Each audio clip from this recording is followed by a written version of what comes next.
السلام علیکم ورحمۃ اللہ وبرکاتہ۔ چھپ چھپ کے میں روتا رہتا ہوں جب یاد مدینہ آتا ہے، جب یاد مدینہ آتا ہے۔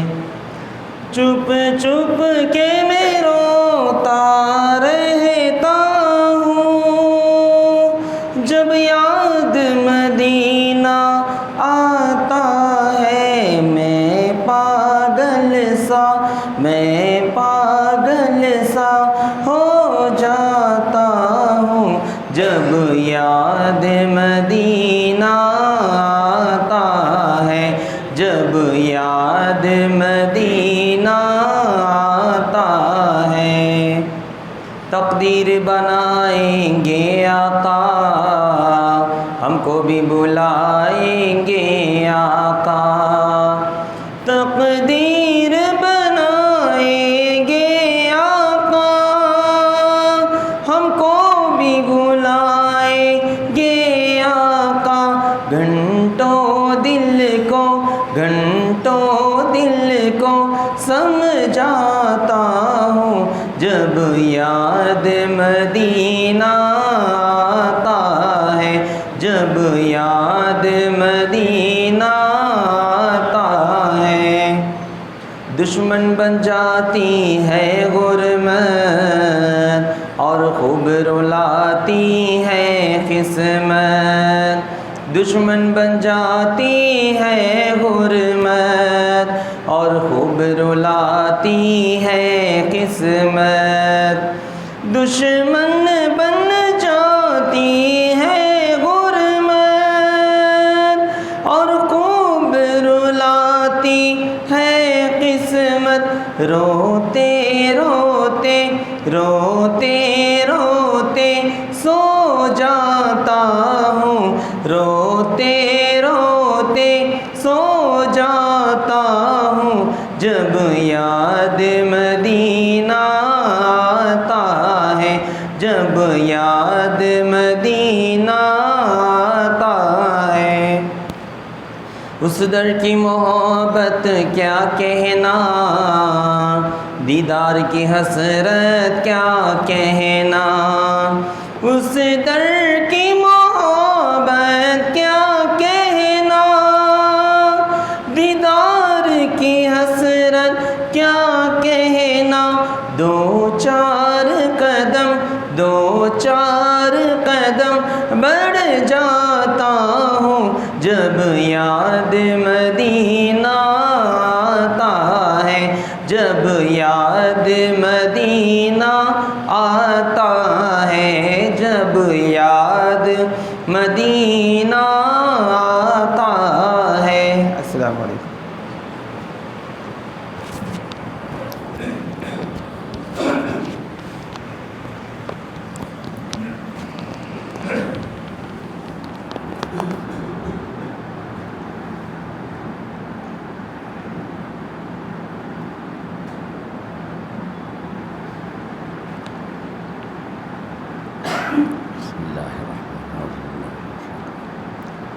السلام علیکم ورحمۃ اللہ وبرکاتہ۔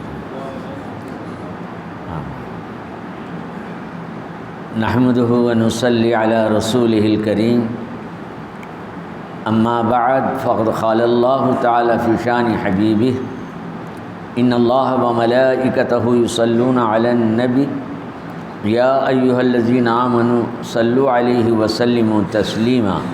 اللہم صلی علی سیدنا مولانا محمد وعلی آل محمد بعدد کل داء ودواء وبعدد کل علت وشفاء۔ رب اشرح لی صدری ویسر لی امری واحلل عقدۃ من لسانی یفقہوا قولی واجعل لی وزیرا من اہلی ربنا زدنا علما نافعا وحکمۃ تامہ۔ اللہم افتح لنا ابواب الخیر والسعادۃ والبرکۃ والیمنہ۔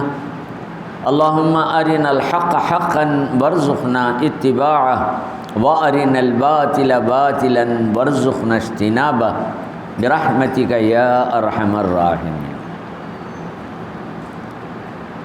بزرگان محترم، عزیزان گرامی قدر، عزیز دوستو، صاحبو، کل تک کی نشست میں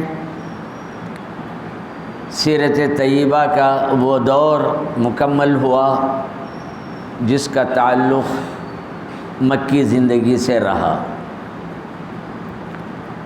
مکی زندگی کے 13 سالہ دور میں بہت سارے واقعات، بہت سارے حالات، بہت سارے مسائل سامنے آئے، ان سب کا تو احاطہ بہت ہی مشکل ہے۔ اس 13 سالہ دور میں قرآن کریم کا بہت بڑا حصہ بھی نازل ہوا اور وہ سینوں میں بھی جمع ہوتا چلا گیا، تحریروں میں بھی محفوظ ہوتا چلا گیا۔ یہاں 13 سالہ دور میں جو اہم ترین کام، بنیادی کام، جو بہت ہی ضروری کام تھا کہ لوگوں کو شرک سے، بت پرستی سے بچایا جائے اور اس دلدل سے ان کو نکالا جائے، یہی وجہ ہے کہ حضرت صلی اللہ علیہ وسلم بتوں کے خلاف کہنا، بتوں کی بے بسی بتلانا، بتوں کے تعلق سے ان کا جو دلوں میں ڈر بیٹھا ہوا تھا کہ اگر ہم ان کی عبادت نہیں کریں گے، پوجا نہیں کریں گے، نظر نیاز نہیں کریں گے تو یہ ہمارے لیے مصیبتیں آ جائیں گی۔ کئی بتوں کو انہوں نے الگ الگ خانوں میں بانٹ کر رکھا تھا۔ بارش کا ایک بت ہوتا، بیماریوں کو دور کرنے والا ایک بت ہوتا، بلاؤں کو ٹالنے والا ایک ہوتا، اولاد کو دینے والا ایک ہوتا۔ اسی لیے جب حضور اکرم صلی اللہ علیہ وسلم نے ایک خدا کی بات کہی تو سب کو تعجب ہوا، یہ کیسے ہو سکتا ہے کہ یہ خدا سارے کام کرے، اتنا بڑا مان اجعل الآلہۃ الہ واحدہ۔ سورہ صاد کی یہ آیت طیبہ ہے۔ انہوں نے کہا کہ ان سارے الہوں کو ہٹا کر یہ خدا آپ قرار دے رہے ہیں، تو بہرکیف ان کے عقل، ان کی سمجھ، ان کی مزاج، ان کا مزاج، ان کی فطرت، وہ طبیعت میں وہ چیز رچ بس گئی تھی، اس کو حضور اکرم صلی اللہ علیہ وسلم نے 13 سال میں دور کر دیا اور توحید کی بنیاد مضبوطی کے ساتھ قائم ہو گئی۔ اب اس کے بعد حضرت صلی اللہ علیہ وسلم کا دوسرا دور، مدنی دور شروع ہوا۔ اس مدنی دور میں نبی اکرم صلی اللہ علیہ وسلم پر جو قرآن کریم کی آیتیں نازل ہوتی رہیں، سورتیں نازل ہوتی رہیں، ان کا انداز الگ تھا، یہاں مسائل الگ تھے، یہاں کی باتیں الگ تھیں۔ مکے کے تعلق سے جو جس طریقے کی آیتیں تھیں ویسی آیتیں مدینہ طیبہ میں نہیں رہیں۔ مکہ مکرمہ میں جہاں کہیں خطاب ہو تو زیادہ تر عام لوگوں سے خطاب رہا، یا ایھا الناس، ایھا الناس، یہ بات رہی۔ مدینہ طیبہ جانے کے بعد وہاں تو پہلے ہی سے توحید مضبوط اور بنیاد ہو چکی تھی، بنیاد پڑ چکی تھی۔ اب اس کے بعد کا مرحلہ تھا تو وہاں یا ایھا الذین آمنوا، تو مکے کی آیتوں میں خطاب سارے انسانوں سے ہو رہا ہے، چونکہ کفر اور شرک کو دور کر کے اسلام کے سائے رحمت میں لانا۔ مدینہ طیبہ میں ماحول دوسرا ہو گیا، یہاں اسی لیے یا ایھا الذین آمنوا کہہ کر خطاب کیا گیا۔ اب اہل ایمان سے سارا معاملہ جڑا رہا، اہل ایمان کے ساتھ ساتھ پھر دوسری قوموں میں یہودیوں سے بھی جڑا رہا۔ یہودیوں کے حوالے سے بھی بہت ساری آیتیں آ گئیں، ان کے جو گمراہ کن عقائد تھے ان سب کی بھی اصلاح کرنی پڑی۔ مدینہ طیبہ میں عیسائی بھی تھے، عیسائیت بھی بڑی گمراہی میں مبتلا تھی، اس کی بھی اصلاح کا معاملہ تھا۔ تو یہاں آنے کے بعد مدینہ طیبہ میں یہودیوں سے بھی خطاب رہا، ان سے تعلق سے بھی آیتیں نازل ہوئیں، ان کی بھی اصلاح ہو گئی، ان کو بھی راہ راست پر لانے کی پوری کوششیں ہو گئیں۔ عیسائیوں کے ساتھ بھی وہی معاملہ ہوا جو ان کے عقائد ہیں۔ تو اگر وہ آپ مدینہ میں کون کون سی آیتیں ہیں جو یہودیوں سے متعلق ہیں، احکامات کیا ہیں، مسلمانوں سے ان کے ریلیشن شپ، تعلقات، کن کن معاملات میں، بہت لمبے چوڑے موضوعات ہیں۔ ایسے ہی عیسائیوں کا بھی معاملہ ہے۔ تو یہاں پہنچنے کے بعد آیتوں کا رخ تین طرف ہو رہا ہے۔ اہل کتاب میں یہود بھی شامل ہیں، عیسائی بھی شامل ہیں، دونوں کی طرف پھر اس کے بعد اہل ایمان کی طرف رخ ہوا۔ اہل ایمان سے متعلق بھی ہدایات ہو، احکامات ہو، ان کے مسائل ہو، ان کی زندگیوں کے حوالے سے بہت ساری باتیں تھیں۔ تو یہاں اس طریقے کی آیتیں، احکامات، یہ ساری چیزیں آتی رہیں۔ مکہ مکرمہ میں اہل ایمان کو اگرچہ کہ نماز کے بھی احکامات ملے تھے، زکوٰۃ کے بھی احکامات تھے، حج تو پہلے ہی سے چل رہا تھا لیکن حج صحیح صورت میں نہیں تھا، اس طریقے کے معاملات یہاں بھی رہے۔ اب نمازوں کی تعداد بھی کم رہی، جماعت کا نظام نہیں، چنانچہ رسول اکرم صلی اللہ علیہ وسلم کو ہجرت کے 10ویں سال جب معراج نصیب ہوئی تو اس موقع پر اللہ تبارک و تعالیٰ نے نمازیں فرض کر دیں۔ اب مدینہ طیبہ پہنچنے کے بعد حضور اکرم صلی اللہ علیہ وسلم کو نمازوں کا نظام قائم کرنا پڑا۔ نماز کے تعلق سے احکامات آتے چلے گئے، مسائل آتے چلے گئے۔ حضور نے یہاں تک کہہ دیا صلو کما رأیتمونی اصلی، میں جیسے نماز ادا کروں تم بھی ویسے ہی ادا کرنا۔ حدیث کا ایک انداز ہے یہ، لیکن حضور اکرم صلی اللہ علیہ وسلم کہ تین پہلو سے، تین رخ سے، تین سمتوں اور جہتوں سے لوگوں سے خطاب کیا۔ براہ راست قول کے ذریعے، زبان کے ذریعے سے، الفاظ کے ذریعے سے حکم دیا، پھر کچھ ایسے احکام بھی رہے خود عمل کر کے بتلا دیا، جیسے حج کا معاملہ ہوا، جیسے نمازوں کا معاملہ ہوا، میں جس انداز سے کروں تم ویسا ہی کرو۔ تو یہ بھی اس طریقے کی یہ بھی ایک حدیث رہی۔ پھر ایک انداز حضور کا یہ بھی رہا چیز کو پہنچانے کا، سمجھانے کا، کون سی چیز درست ہے، کون سی چیز درست نہیں ہے، کیا میسیج، کیا کیا پیغامات کب کب دینا ہے، یہ معاملہ بھی سامنے تھا۔ تو حضور اکرم صلی اللہ علیہ وسلم کا ایک اور انداز سامنے آیا کہ آپ کے سامنے کوئی بات ہو جاتی، آپ سن کر خاموش رہ جاتے، آپ کے سامنے کوئی کام ہوتا، سن کر آپ خاموش رہ جاتے۔ گویا اس بات کی طرف اشارہ ہوا جو بات آپ کے سامنے کہی گئی وہ درست تھی، جو کام آپ کے سامنے ہوا وہ درست تھا۔ اگر وہ کام درست نہیں ہوتا تو فوراً حضور اس کی اصلاح فرما دیتے، اگر وہ بات صحیح نہیں ہوتی تو فوراً حضور اکرم صلی اللہ علیہ وسلم اس کی اصلاح فرما دیتے۔ تو یہ ایک انداز احکامات کا، احادیث کی قسموں کا یہ بھی تھا، حدیث قولی، حدیث فعلی، اس انداز کی باتوں کو حدیث تقریری کہا جاتا ہے۔ اس کی بہت ساری مثالیں ہیں، اب ان مثالوں میں جائیں تو کافی وقت نکل جائے گا۔ تو حضور اکرم صلی اللہ علیہ وسلم نے مدینہ طیبہ میں نماز کا نظام قائم فرمایا۔ اب اس کے لیے تو ضروری تھا کہ کیسے نماز ادا کی جائے، جماعت کا نظام ہو، لوگوں کو کیسے بلایا جائے، 5 وقت میں لوگوں کو کیسے اکٹھا کیا جائے، اس کے لیے اذان کا نظام قائم ہوا، اذان کے ذریعے لوگوں کو بلانا شروع ہوا۔ اس طریقے سے مدینہ طیبہ کے احکامات میں، وہاں کی زندگی میں نماز ایک کامل شکل میں، مکمل شکل میں سامنے آ گئی۔ پھر اس کے بعد حضرت صلی اللہ علیہ وسلم پر روزوں کے احکامات نازل ہوئے، آیتیں ہوئیں کتب علیکم الصیام، تم پر روزے فرض ہیں۔ یہ تم پر ہی نہیں، پہلی امتوں پر بھی ایسا رہا ہے، یہ کہہ کے وہ بات ہے۔ مکے کی زندگی میں بھی روزے تھے، قریش کے پاس عاشورہ کا روزے کا نظام تھا، حضور نفل روزے بھی رکھتے تھے اور روزوں کا بھی نظام تھا، لیکن وہ فرض کے درجے میں نہیں تھے، اس قسم کا معاملہ تھا۔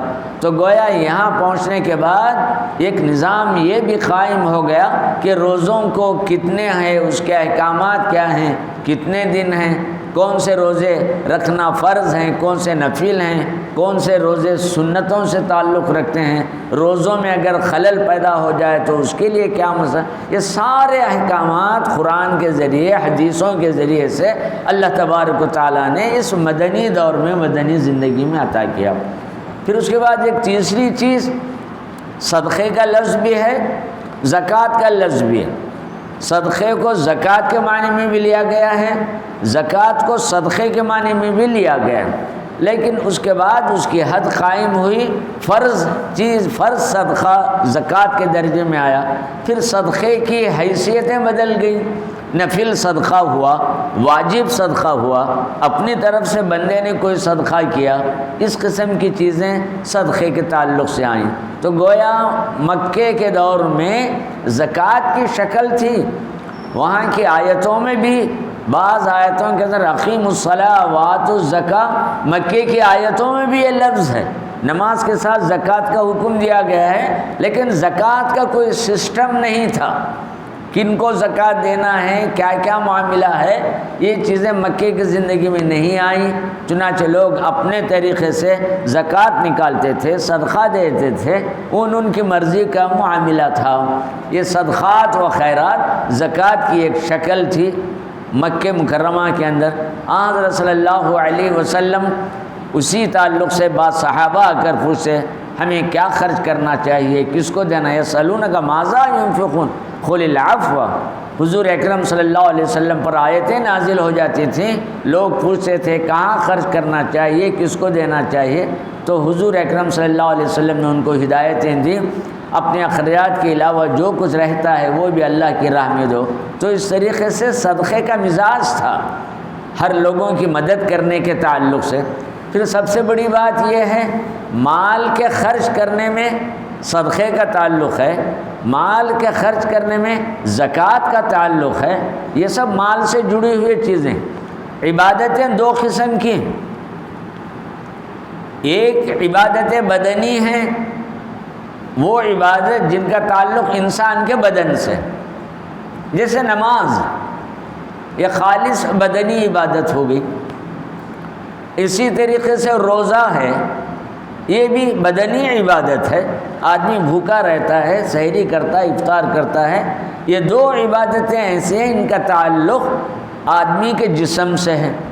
اب کچھ دو عبادتیں ایسی ہیں، حج ہے اور زکوٰۃ ہے۔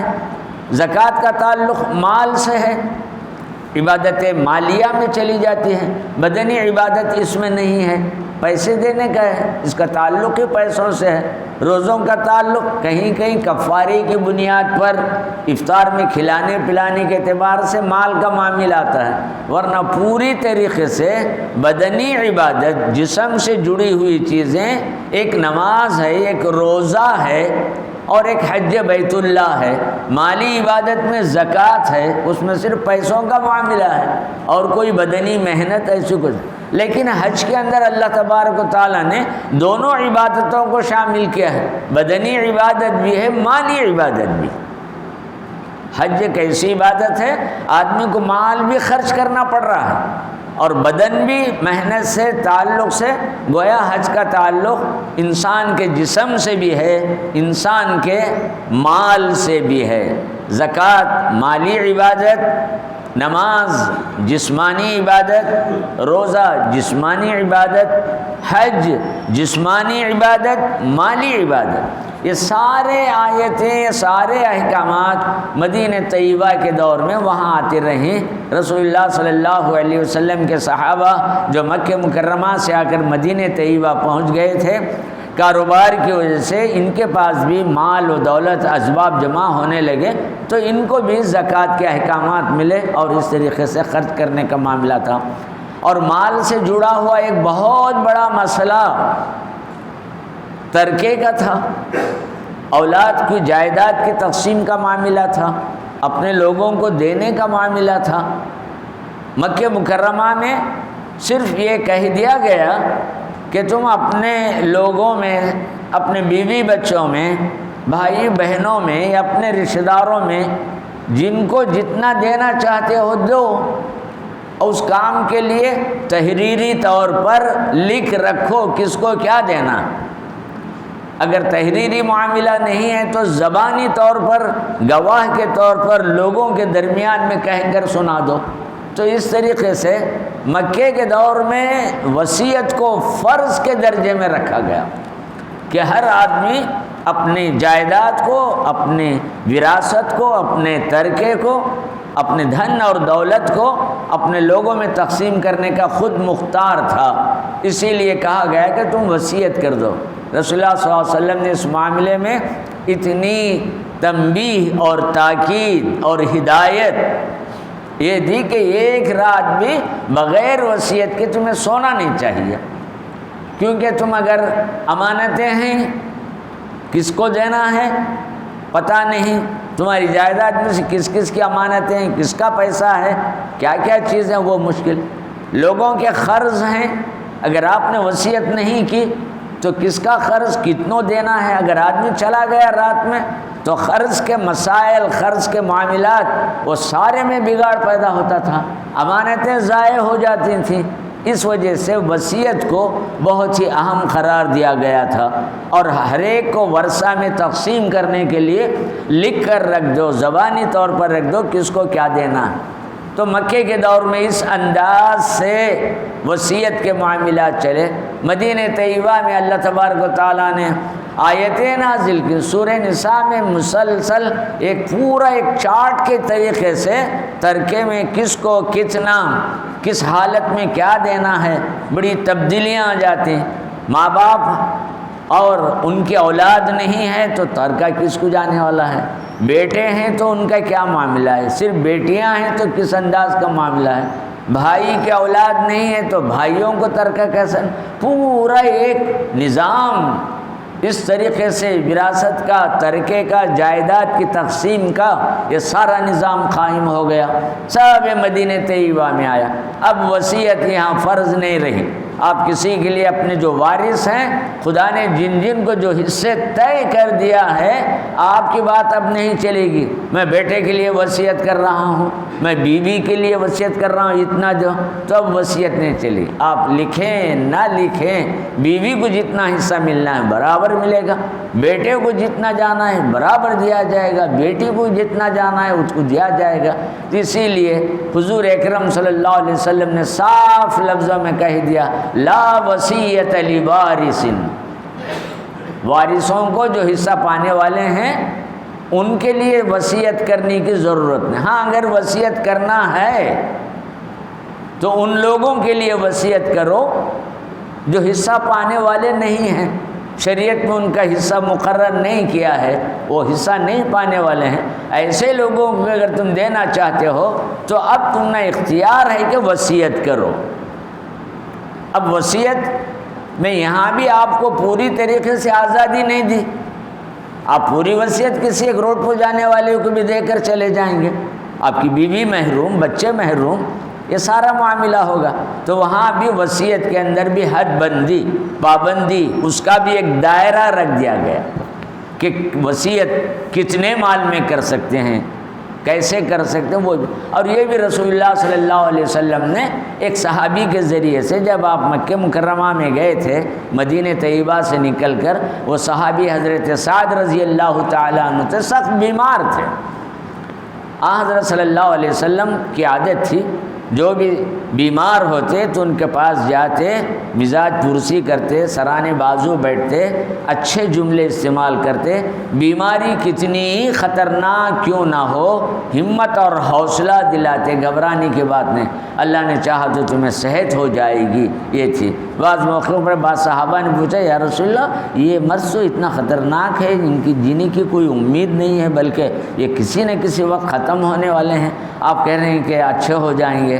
تو کہا ٹھیک ہے، اب خدا کا جو فیصلہ ہے ہونے والا وہ ہو کر رہے گا. کم از کم ان جملوں سے اس کی دل جوئی ہوگی، ایک حوصلہ ہوگا، اس کی شکستہ دلی دور ہو جائے گی. خدا کا فیصلہ تو اٹل ہے، دعائیں کرنا ہے. اگر دعا میں اگر اللہ تبارک و تعالیٰ اس کے لیے اگر کچھ حالات بدل دے تو اس میں کسی کے لیے تعجب کی کیا بات. حضرت سعد رضی اللہ تعالیٰ عنہ کے پاس گئے، مزاج پرسی کی تو حضرت سعد نے عجیب و غریب بات کہی، یا رسول اللہ میں مکے میں مرنا نہیں چاہتا۔ پھر پوچھا کیوں؟ نہیں، میری خواہش ہے میں مدینہ طیبہ میں انتقال کر جاؤں۔ تو حضور اکرم صلی اللہ علیہ وسلم فرمایا اللہ نے چاہا تو ایسا ہی ہوگا۔ پھر اس کے بعد انہوں نے خود یہ بات کہی، میرے پاس دولت بہت ہے، میں وصیت کرنا چاہتا ہوں ساری دولت مسلمانوں کے فائدے کے لیے، ان کی بھلائی کے لیے، خوشحالی کے لیے، غریبوں، یتیموں، بیواؤں کے کام آ جائے، یہ ساری دولت ان کے لیے وصیت کرنا چاہتا ہوں۔ حضور اکرم صلی اللہ علیہ وسلم نے پوچھا تمہارے گھر میں کون کون ہیں؟ کہا صرف ایک بیٹی ہے بس۔ جب بیٹی موجود ہے تو آپ ساری دولت دوسروں کو دے رہے ہیں، اسے چھوڑ رہے ہیں، ایسا نہیں کر سکتے۔ تو پھر حضرت سعد نے کہا آدھے مال کے؟ نہیں یہ بھی زیادہ ہے۔ پھر اس کے بعد کہا چوتھائی حصہ ہے کہ 4 حصے کر کے 1 حصہ؟ تو حضور اکرم صلی اللہ علیہ وسلم نے کہا ہاں ٹھیک ہے، اتنی کی تمہیں وصیت ہے۔ گویا وصیت بیٹی اور اپنے گھر کے لوگوں کے لیے نہیں، غیروں کے لیے جن کے لیے حصہ نہیں مل رہا ہے، اتنی حد مقرر کر دی گئی۔ اور اسی موقع پر حضور نے یہ بات کہی جب تم دنیا سے چلے جاؤ تو اپنے اہل و عیال کے لیے کچھ چھوڑ کر جاؤ، صدقے کی نیت سے، ثواب کی نیت سے، تاکہ تمہارے بیوی بچے، تمہاری اولاد دوسروں کے دست نگر محتاج، تنگ دست اور فقیر ہو کر زندگی نہ گزارے، ان کے لیے چھوڑو، یہ بھی ایک صدقہ ہے۔ اس طریقے سے اب ہمارے فقہاء نے اسی حدیث کی بنیاد پر مسئلہ بیان کر دیا۔ اگر کوئی صاحب کسی کو بول دیے ہیں کہ 1 لاکھ روپے فلاں آدمی کو دے دیجئے، وصیت کر دیے ہیں، تو اب 1 لاکھ میں وصیت نہیں ہوگی، صرف 25,000 میں وصیت پوری کی جائے گی، بقیہ 75,000 70 و 5,000 وارثوں میں تقسیم ہوں گی، پورے اس کے اوپر وصیت پر عمل نہیں۔ اس طریقے سے حقداروں کے حق کی حفاظت، وارثین کے حق کی حفاظت، اولاد کے لیے خوشحالی کا نظام تاکہ وہ تنگ دست نہ رہیں، یہ اس حدیث کے ذریعے سے حضرت صلی اللہ علیہ وسلم قائم کیا۔ اسی کو ہمارے تمام فقہاء نے استعمال فرمایا۔ اس طریقے سے یہ سارے احکامات۔ پھر آخری مرحلہ جو احکامات کا رہا وہ حج رہا۔ حج تو حضرت اسماعیل علیہ السلام کے زمانے سے چلا آ رہا ہے، بلکہ ان سے پہلے جتنے انبیاء کرام ہیں وہ بھی بیت اللہ پہنچے ہیں۔ حج کی شکل، کیفیت، انداز، طریقے وہ الگ الگ رہے۔ چنانچہ حضور اکرم صلی اللہ علیہ وسلم نے خود اپنی آنکھوں سے دیکھا حج کے اندر طرح طرح کے خرافات، ہر طرح کے لہو و لعیب، اشعار پڑھنا، خاندانوں کے قصیدے گانا، یہ اس قسم کی چیز تھی۔ ضرورت تھی کہ سارے ماحول کو بدل دیے اور حج کو ایک اصلی شکل میں لائے جس میں اللہ کا ذکر ہے۔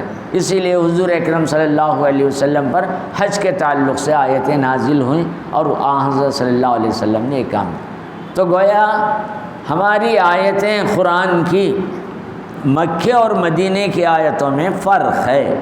وہاں توحید کی بنیاد پر ساری چیزیں آتی گئیں، یہاں مدنی دور جو 10.5 سالہ دور رہا، اس دور کے اندر نماز، روزہ، زکوٰۃ اور حج سارے معاملات یہاں مکمل ہوتے چلے گئے۔ تو حضور اکرم صلی اللہ علیہ وسلم کا مدنی دور جب شروع ہوا، آپ مکے سے نکل کر مدینہ طیبہ پہنچے۔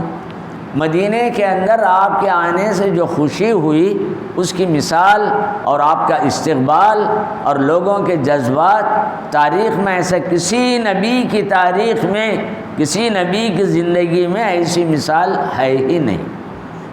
چنانچہ جب رسول اللہ صلی اللہ علیہ وسلم جب شہر میں داخل ہوئے تو جوان لڑکیاں، بچے دف بجا رہے تھے۔ اس زمانے میں دف ایک چیز کی تھی، اس کو بجاتے تھے جس کے اندر کوئی ایسی جھنکار کی آواز نہیں ہوتی تھی۔ وہ گا کر طلع البدر علینا من ثنیات الوداع وجب الشکر علینا ما دعا للہ داع، اشعار پڑھ رہے تھے۔ سارے مدینے کے اندر ایک قسم کی خوشی تھی۔ اللہ کے رسول صلی اللہ علیہ وسلم وہاں پر مدینہ پہنچنے کے بعد عام طور پر یہ سمجھا جاتا ہے کہ مکے میں بڑی مصیبتیں تھیں، مدینہ طیبہ کے اندر ایسی بات نہیں رہے گی، لیکن ایسا معاملہ نہیں ہو سکا۔ یہاں جانے کے بعد حضرت صلی اللہ علیہ وسلم کے پیچھے کفار برابر لگے رہے، مکے سے نکل کر مدینے تک حملہ کرنے کی کوشش کرے، اور پوری خبریں حضور اکرم صلی اللہ علیہ وسلم کو مل رہی تھی کہ مدینے پر چڑھائی کرنے والے ہیں۔ حضرت صلی اللہ علیہ وسلم نے تمام انصار اور مہاجرین، انصار اور مہاجرین کا مطلب کیا ہے؟ مدینے کے جو صحابہ ہیں، مدینے کے جو اہل ایمان ہیں، ان کو انصار کا لفظ استعمال کیا۔ قرآن کریم میں کئی جگہ یہ لفظ ہے، للفقراء المہاجرین والانصار الذین تبعوا سے بہت ہے۔ انصار مدینے کے مسلمان، مدد کی وجہ سے ان کا نام یہ پڑا۔ مکے کے مسلمانوں کو مہاجر کا لفظ استعمال کیا۔ مہاجر اس لیے کہ انہوں نے ہجرت کی۔ ہجرت کا معنی ہے ترک وطن، وطن کو چھوڑ کر، ایک جگہ کو چھوڑ کر دوسری جگہ چلے جانا، اس کو ہجرت کہتے ہیں۔ اب مسلمانوں نے 2 ہجرتیں کی مکے کی زندگی میں۔ پہلی ہجرت تو حبشہ کی طرف ہوئی، وہ مختصر اور محدود رہی، گنتی کے چند لوگ رہے، وہاں جا کر بس گئے، رہ گئے، اس قسم کی وہ ایک ہجرت ہے، اس کو ہجرت حبشہ کہا جاتا۔ پھر دوسری ہجرت مدینہ طیبہ کی طرف رہی، اس کو ہجرت مدینہ کہا جاتا۔ یہ ہجرت بہت ہی عام رہی، سارے صحابہ مکہ چھوڑ کر نکل کر چلے گئے، الا ماشاء اللہ چند ہی لوگ تھے جو کسی مجبوریوں کی وجہ سے نکل نہیں سکے، مکہ مکرمہ میں رہے، لیکن ہجرت برابر باقی رہی۔ حضور کے ساتھ نہیں بلکہ اس کے پیچھے مہینے، 2 مہینے کے بعد، 6 مہینے کے بعد، سال کے بعد، جب جب موقع ملتا رہا برابر مکہ چھوڑ کر آتے رہے، اور اتنی بڑی قربانیاں، اپنی جائیدادیں، مکانات، ساری چیزیں چھوڑ کر خالی ہاتھ مدینہ طیبہ پہنچے۔ وہاں کے مسلمانوں نے حضور اکرم صلی اللہ علیہ وسلم کے ایک لفظ پر آخر نبی صلی اللہ علیہ وسلم بین المہاجرین والانصار، مدینہ پہنچ کر حضور اکرم صلی اللہ علیہ وسلم نے سب سے پہلا کام یہ کیا کہ مکے اور مدینے کے مسلمانوں کے درمیان ایک رشتہ قائم کیا۔ مواخات کہتے ہیں بھائی چارگی، اخن کے معنی آتے ہیں بھائی، باہم ایک دوسرے کو ملانا تو مواخات کا لفظ استعمال کیا جاتا ہے۔ اس طریقے سے حضرت صلی اللہ علیہ وسلم ایک نیا رشتہ دیا، اور انبیاء کی تاریخ میں پہلا رشتہ، کبھی کسی نبی کی امت میں اس قسم کی ریلیشن شپ یا اجنبی لوگوں کو ایک علاقے کے دوسرے لوگوں کو ملا کر ایسا ایک نظام، ایک سسٹم جوڑ کر رکھا ہو، ایسی مثال کہیں نہیں۔ اس طریقے سے حضور اکرم صلی اللہ علیہ وسلم نے یہ مثال قائم۔ مکے کے لوگ حضور کا پیچھا نہیں چھوڑے، ان سے تو پیچھا چھڑانے کے لیے وہاں سے نکل کر مدینہ طیبہ آئے، صبر سے کام لیا۔ اگر چاہتے تھے تو مکہ مکرمہ کے اندر ہی مقابلہ کر سکتے تھے، طاقت جما سکتے تھے، لیکن حضور نے اس قسم کی مثال قائم نہیں کی۔ صبر، احتیاط، دور اندیشی، یہ ساری چیزیں لے کر اپنا وطن ہی چھوڑ کر مدینہ طیبہ پہنچے، لیکن انہوں نے پیچھا نہیں چھوڑا۔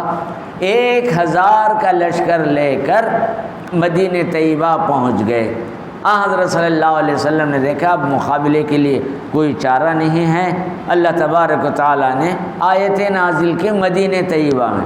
ایسی آیتیں مکہ مکرمہ میں نازل نہیں ہوئی۔ مکہ مکرمہ میں تم بھی جواب دو، لڑو، قتال کرو، ایسی باتیں نہیں تھیں۔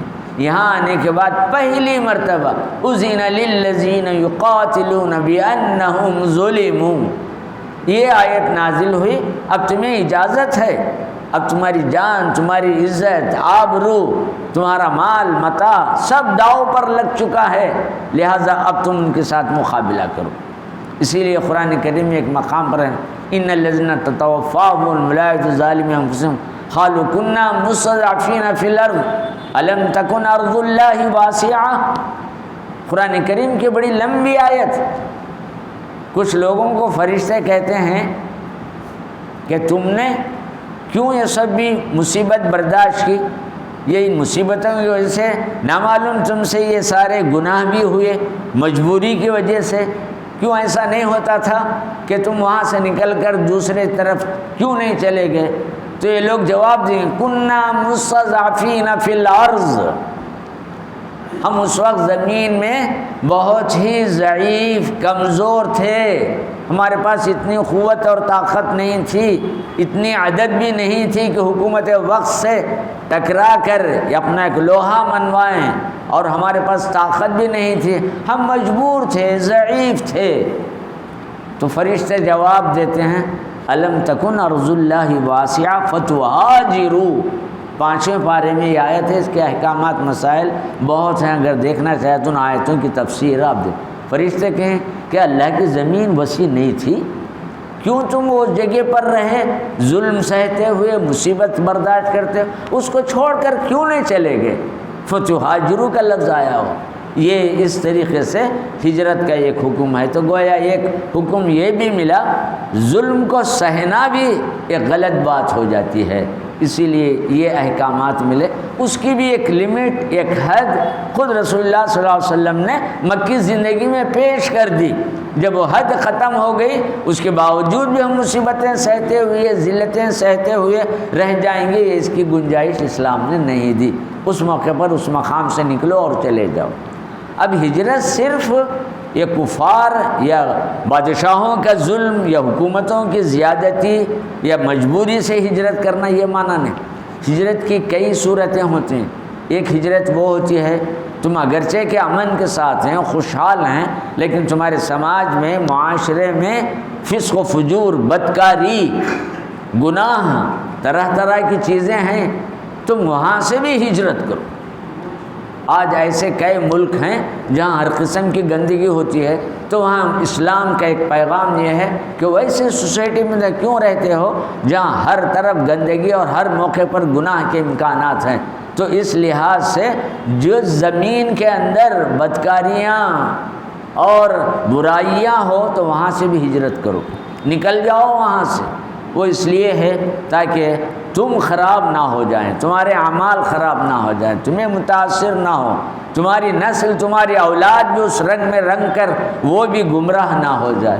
پھر ہجرت کی کئی صورتیں ہیں، غریبی، تنگ دستی کی وجہ سے مال کے خاطر، روزی کے خاطر ایک مقام سے دوسرے مقام پر چلے جانا۔ پھر ہجرت کی ایک صورت یہ ہوتی ہے کہ تم کسی ایسے مقام پر ہیں جہاں تمہاری صحت کے لیے بڑی مشکلات ہیں، بیماریاں گھیر رہے ہیں، تو حکم ہو رہا ہے کہ اس جگہ سے بھی ہجرت کر کے نکل کر ایسی جگہ چلے جاؤ جہاں تمہاری صحت اچھی رہے، تندرست نہ ہو۔ جس مقام پر آپ بیمار ہی بیمار ہو رہے ہیں، آب و ہوا ساتھ دینے رہے ہیں، ہوا بھی ساتھ نہیں، پانی بھی ساتھ نہیں، غذا بھی ساتھ نہیں، تو ہجرت ضروری ہے کہ وہاں۔ تو بہرکیف یہ اس لیے کہہ رہا تھا کہ ہجرت ایک قسم کی نہیں ہے، اس کی کئی صورتیں ہیں۔ تو حضور اکرم صلی اللہ علیہ وسلم نے جب دیکھا کہ کفار آ چکے ہیں، کیا کیا جائے؟ تمام انصار اور مہاجرین کو اکٹھا کیا اور سامنے صورتحال کو رکھی، کیا کیا جائے؟ تو مہاجرین میں پہلے لوگ کھڑے ہو گئے، یا رسول اللہ ہم تیار ہیں، ان کا مقابلہ کریں گے، ہم آپ کا ساتھ دیں گے۔ پھر حضور نے دوبارہ وہی سوال کیا، تو اس موقع پر انصار کہے، لیکن مہاجر کہے، انصاریوں کو احساس ہوا شاید اللہ کے رسول ہمارا جواب سننا چاہتے ہوں۔ مدینے کے لوگ بھی تیار ہیں آنے، مکے کے لوگوں کی طرف سے تو تیاری کی بات مل رہی ہے، رضامندی ہے، یہ لوگ کیا کہیں گے؟ شاید ان کے دماغ میں یہ ہوگا۔ اس وقت قبیلہ اوس، قبیلہ خزرج کے بڑے بڑے سردار تھے جو ایمان لے آئے تھے، انہوں نے کھڑے ہو کر کہا یا رسول اللہ لا نقول کما قال قوم موسیٰ فاذهب انت وربك فقاتلا انا هاهنا قاعدون ولكن نقاتل عن يمينك وشمالك وبين يديك وخلفك۔ انہوں نے مدینے کے مسلمانوں نے جواب دیا اگر دوسرے جگہ ہوتا تو ان کے لیے ہم کیوں لڑیں، یہ باہر کے لوگ آ کر ہمارے لیے مسئلہ پیدا کر دیے، ان کو بھگا جو یہاں سے، ایسی باتیں ہو سکتی ہیں، ایسی ذہنیت آ سکتی ہے۔ لیکن صحابہ نے اس انداز سے کوئی بھی نمونہ نہیں پیش کیا، اور انہوں نے کہا یا رسول اللہ صلی اللہ علیہ وسلم آپ ہم کو موسیٰ کی قوم مت سمجھیے، موسیٰ نے بھی ایسے ہی جہاد کے لیے اپنی قوم کو بلایا، تو انہوں نے کہا ہم نہیں جائیں گے، فاذهب انت وربك فقاتلا انا هاهنا قاعدون۔ اے موسیٰ آپ جائیے، آپ کا رب جائیے، آپ کے اس سے لڑیے، ہم اس معاملے میں آنے والے ہیں۔ کننا جبارین فیہا، جس قوم سے لڑنے بلا رہے ہو تو بڑے بڑے بہادر ہیں، جواں مرد ہیں، ہم نہیں لڑیں گے۔ تو یہ مثال انہوں نے انصاری صحابہ نے حضور کو دیا کہ ہم موسیٰ کی امت نہیں ہیں، ولیکن نقاتل عن یمینک و شمالک، ہم آپ کے آگے پیچھے دائیں بائیں ہر طرف سے لڑیں گے، ہماری جانیں آپ پر قربان، ہماری مال و دولت آپ پر قربان، ہماری نسلیں ہماری اولاد آپ پر قربان۔ یہ بات کہنے کے بعد رسول اکرم صلی اللہ علیہ وسلم کے چہرے پر ایک تازگی پیدا ہو گئی۔ یہ رمضان کا مہینہ تھا، 17 رمضان غالب یہ تاریخ ہوگی۔ اس موقع پر حضور اکرم صلی اللہ علیہ وسلم مقام بدر کے پاس گئے، وہاں صرف 313 مسلمان تھے۔ رات بھر حضور عبادت میں مشغول رہے، لیکن حضور کے لیے سائبان ایک رکھا گیا تھا، اس کو عربی زبان میں عریش کہا جاتا ہے، ٹینٹ جیسا ہوتی ہے وہ کثر سے۔ آج بھی وہ جگہ موجود ہے، وہاں ایک مسجد بنائی گئی ہے، مسجد العریش۔ لوگ بڑی برکت سے ساری رات حضور وہاں عبادت میں رہے، اس لیے جا کر نماز پڑھتے ہیں، بیٹھتے ہیں، کرتے ہیں۔ تو حضور اکرم صلی اللہ علیہ وسلم میدان میں آئے، مقابلہ ہوا۔ اللہ تبارک و تعالیٰ نے 313 مسلمانوں کے مقابلے میں 1000 کو شکست دی، اور بری طریقے سے کفار ناکام و نامراد ہے۔ صرف 10 یا 12 صحابہ کی شہادت کا واقعہ پیش آیا۔ آج بھی مقام بدر کے بعد جن لوگوں کی شہادت ہوئی ہے ان کے نام ایک بڑے سلیٹ کی شکل میں تختے میں لکھ کر لگا دیا گیا ہے، تاریخ لکھ کر رکھ دیا گیا ہے کہ اس مقام پر کون کون سے صحابی شہید ہوئے ہیں، ان کے نام وہاں موجود۔ یہ اسلام کی پہلی جنگ تھی، بڑی کامیاب رہی، اور اللہ تبارک و تعالیٰ نے حضرت صلی اللہ علیہ وسلم کو فتح و نصرت عطا فرمایا۔ لیکن دشمنوں نے پیچھا نہیں چھوڑا۔ یہ پہلا سال تھا، پھر دوسرا سال آیا تو احد میں جنگ کا میدان پھر ایک یہ ہوا، یہاں سے جنگوں کا سلسلہ شروع ہو چکا۔ انشاءاللہ تبارک و تعالیٰ سیرت کے اس بقیہ حصے کو میں کل پھر شروع کروں گا۔ کل اور پرسوں بس 2 مجلسیں رہ گئی ہیں، سیدھا طور پر مدنی دور کو مکمل کر کے رسول اللہ صلی اللہ علیہ وسلم کے سفر آخرت تک میں اپنی بات کو پہنچانے کی کوشش کروں گا۔ دعا فرمائیں کہ اللہ تبارک و تعالی ہمارے دلوں میں رسول اللہ صلی اللہ علیہ وسلم کی محبت عطا فرمائیں، حضرت صلی اللہ علیہ وسلم کے نقش قدم پر چلنے کی توفیق عطا فرمائیں۔ اللہ ہمارے بچے اور بچیوں کے دلوں میں حضور کی محبت، حضور سے جو جو چیزیں جڑی ہوئی ہیں ان تمام چیزوں کی محبت بھی اولاد اور نسل کے اندر جاری و ساری فرما دیں، اور حضور اکرم صلی اللہ علیہ وسلم کے صدقے میں اللہ ہمیں دین اور آخرت کی تمام بھلائیاں نصیب فرمائیں۔ آمین بجاہ سید المرسلین وآخر دعوانا ان الحمد للہ۔